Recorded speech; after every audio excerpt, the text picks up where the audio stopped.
Hello friends, வணக்கம் and welcome to Kalanthika's lifestyle. இன்றைக்கி Kalanthika's lifestyle சேனலில் குயிக் அண்ட் ஈஸியான ஒரு ஒன் பாட் அதாவது பிரியாணி தான் பார்க்க போகிறோம். வாங்க எப்படி செய்கிறதுன்னு பார்க்கலாம். 2 டம்ளர் பாஸ்மதி ரைஸ் எடுத்துருக்கிறேன்.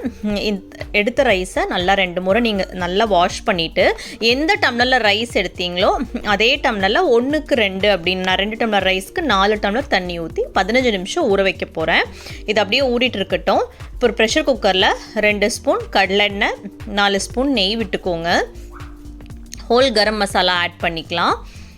இது நல்லா பொரிஞ்சு வந்ததுக்கப்புறமா 2 பெரிய வெங்காயம் நல்லா தின்னாக ஸ்லைஸ் பண்ணி ஃப்ரை பண்ணிக்கோங்க. நல்லா டிரான்ஸ்பேரண்ட், அதாவது நல்லா கண்ணாடி பதம் வர அளவுக்கு வெங்காயத்தை நல்லா வதக்கிக்கோங்க. இது வந்து ஒரு டக்கு நம்ம டிஃபன் பாக்ஸ்க்கு பேக் பண்ணுறக்கோ இல்லை குயிக்காக சமைக்கிற மாதிரி இருந்தால் சூப்பர் ஈஸியான ரெசிபி. 2 ஸ்பூன் இஞ்சி பூண்டு பேஸ்ட்டு.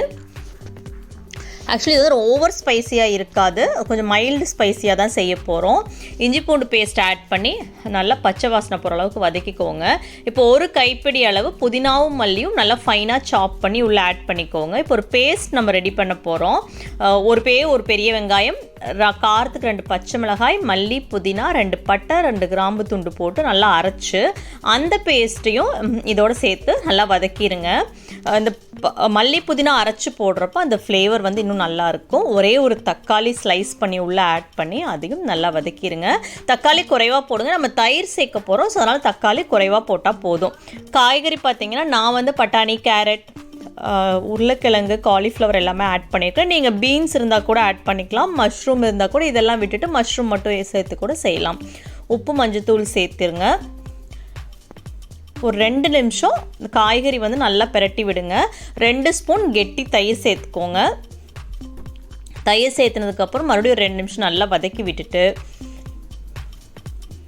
நம்ம ரைஸ் ஊற வச்சுருக்கோம் இல்லையா நல்ல தண்ணியில், அந்த தண்ணியை வந்து ஊற வச்ச தண்ணியே உள்ளே ஊற்றுங்க. 1 டம்ளருக்கு 2 டம்ளர் அப்படிங்கிற மாதிரி நீங்கள் என்ன வெரைட்டி பாஸ்மதி ரைஸ் எடுக்கிறீங்களோ அதுக்கு ஏற்ற மாதிரி பார்த்துக்கோங்க. நான் 1 டம்ளருக்கு 2 டம்ளர் அப்படின்னு 4 டம்ளருக்கு 3 டம்ளர் தண்ணி சேர்த்துட்டேன். ஒரே 1 டம்ளர் தேங்காய் பால், நல்லா திக்கான தேங்காய் பால் சேர்த்துருக்குறேன். இது வந்து மைல்டு ஸ்பைஸியாக தான் இருக்கும். நான் தேங்காய் பால்லாம் சேர்த்துருக்கேன்.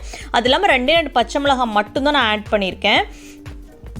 நல்லா கொதிச்சு வரப்போ ரைஸ் போட்டு மேலே 1 ஸ்பூன் நெய் விட்டு ஒரே ஒரு விசில் மட்டும் விட்டு ஆஃப் பண்ணிடுங்க.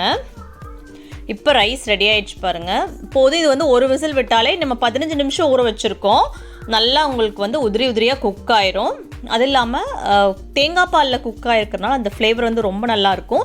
இது வந்து ஓவர் பவரிங்காக நிறைய கரம் மசாலா அந்த மாதிரிலாம் எதுவுமே ஆட் பண்ணல. குழந்தைங்களுக்கு ஒரு பாக்ஸு கொடுக்குறாப்ப இருந்தால் கூட சூப்பர் ஆப்ஷன். ரைத்தாக்கு வந்து பார்த்திங்கன்னா தயிர் கூட கொஞ்சம் உப்பு சேர்த்துட்டு நான் வெள்ளரிக்காயும் கொஞ்சமாக மல்லி இலை, ஒரே ஒரு பச்சை மிளகாய் கீரி போட்டிருக்கிறேன்.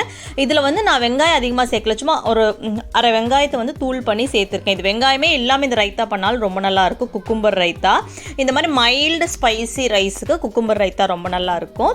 ஸோ கண்டிப்பாக நீங்கள் ட்ரை பண்ணி பாருங்கள்.